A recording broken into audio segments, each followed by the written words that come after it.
है दोस्तों, आज हम क्लास 12 का फिजिक्स का खंड ए का पहला चैप्टर विद्युत आवेश तथा कूलॉम के नियम का ऑब्जेक्टिव क्वेश्चन करने वाले हैं। अगर आप इस वीडियो को पूरा देखते हैं तो मैं गारंटी देता हूँ कि आप इस चैप्टर से एक भी ऑब्जेक्टिव नहीं छोड़ पाइएगा। तो चलिए वीडियो को स्टार्ट करते हैं। पहला क्वेश्चन है, आवेश का बीमा होता है। आवेश का बीमा क्या होता है? एटी होता है। क्या होता है? एटी। यहाँ को आईटी भी वहाँ पे रहेगा तो आप घबराइएगा मत, आईटी लगा दीजिएगा। एटी या आईटी एक ही हुआ, ठीक है।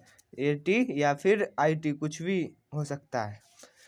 दूसरा क्वेश्चन है, एप्सिलॉन नॉट का मात्रक होता है। एप्सिलॉन नॉट का मात्रक फैराडे पर मीटर होता है। फैराडे पर मीटर होता है या फिर coulomb square newton inverse metre inverse 2, ये भी हो सकता है। ये भी मात्रक याद कर लीजिएगा, ये भी बहुत वीवीआई है। तीसरा क्वेश्चन, दो विद्युत आवेशों के बीच लगने वाले बल को नियंत्रण करने वाले नियम को कहा जाता है। कूलॉम के नियम को कहा जाता है। कूलॉम के नियम का फॉर्मूला कहता है 1/4 pi epsilon not Q1 Q2 बटा आर स्क्वायर। ये फार्मूला होता है, याद कर लीजिएगा। ये बहुत वीवीआई क्वेश्चन है, ठीक है। अब चौथा क्वेश्चन, हवा में एप्सिलॉन आर का मान होता है 1 होता है। हवा में 1 होता है और धातु में पूछेगा तो अनंत लगा दीजिएगा।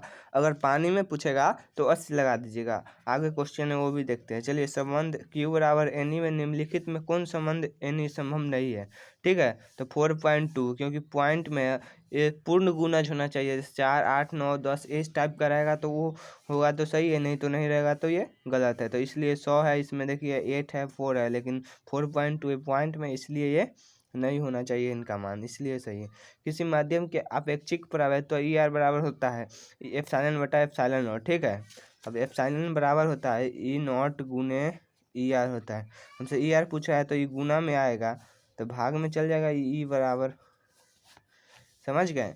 अब देखिए, पानी में परावैत्य स्थिरांक होता है 80, अभी मैंने बताया था।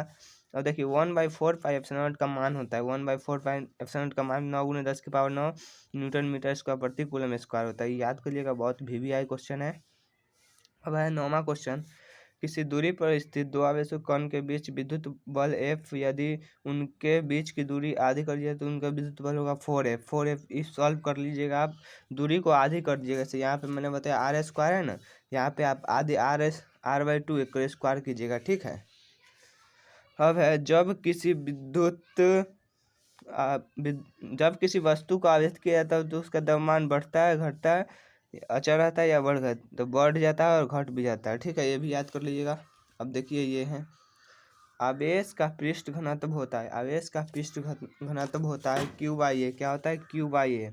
इसका मात्रक, अगर ऐसा ही मात्रक पूछेगा तो आवेश का क्या होता है? कूलॉम प्रति, ए का होता है मीटर स्क्वायर, तो एक कूलॉम प्रति मीटर स्क्वायर। ये भी याद कर लिएगा, ये भी पूछेगा। अगर आवेश का आयतन घनत्व पूछता है तो Q/V होगा। अगर इसका मात्रक पूछता है तो कूलॉम प्रति मीटर क्यूब, ठीक है। याद कर लीजिएगा। अब कूलॉम बल है केंद्रीय बल, विद्युत बल ए और बी दोनों होगा। केंद्रीय बल भी और विद्युत बल, इसलिए ए और बी दोनों होगा। एक कूलॉम आवेश बराबर कितना ESU होता है? तो 3 × 10⁻9, ठीक है। CGS पद्धति में होता है।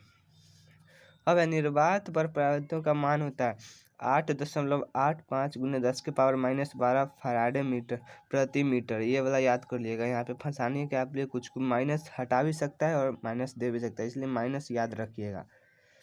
अब है, कूलॉम नियम एक सदिश रूप है। कैसा होगा कूलॉम नियम? अभी मैंने Q1 Q2 वाला बताया था, तो यह सदिश रूप R वेक्टर है, यहाँ F वेक्टर, तो याद कर लीजिएगा। अब देखिए क्वेश्चन है, ये तो क्वेश्चन दोहराया हुआ है, अभी मैंने 4.2 बताया था, याद है।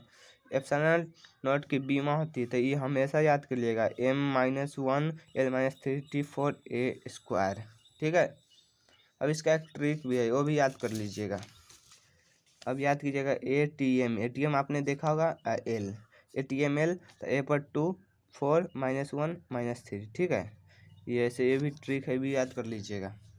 अब मुक्त आकाश की प्रवैधता का मान होता है। मुक्त आकाश का प्रवैधता का 8.85 × 10⁻12 फैराडे प्रति मीटर। यह निर्वात मुक्त आकाश एक ही हुआ, इसलिए घबराइएगा मत, गलती मत मार दीजिएगा। अब पृष्ठीय आवेश घनत्व का ऐसा ही मात्रक होता है। पृष्ठ आवेश मैंने अभी बताया था, पृष्ठीय आवेश यहाँ पे Q/A बताया था, उसका आवेश कूलॉम प्रति मीटर स्क्वायर बोला था।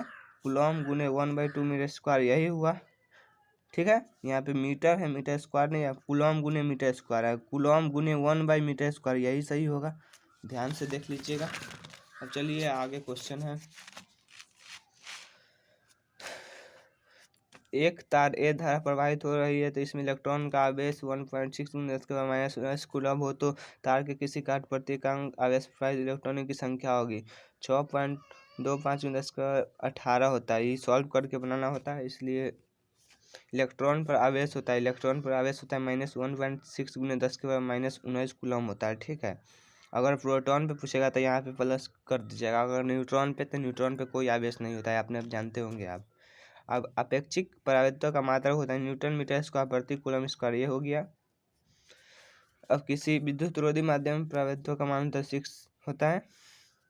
परावर्तित्व का ऐसा ही मात्रक होता है परावैद्युता का ऐसा ही मात्रक coulomb square metre inverse two अभिमुक्त आकाश वाला बताया था।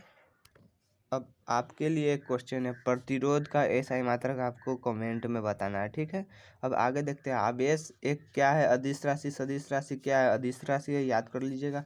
कूलॉम बल एक अन्योन प्रक्रिया की व्यक्त करता है, न्यूटन के गति के तृतीय नियम लागू करता है। ठीक है, याद कर लीजिएगा। आवेश का ऐसा ही मात्रक क्या होता है, कूलॉम होता है। ये बहुत वीवीआई, ये भी 10th में आपने पढ़ा होगा।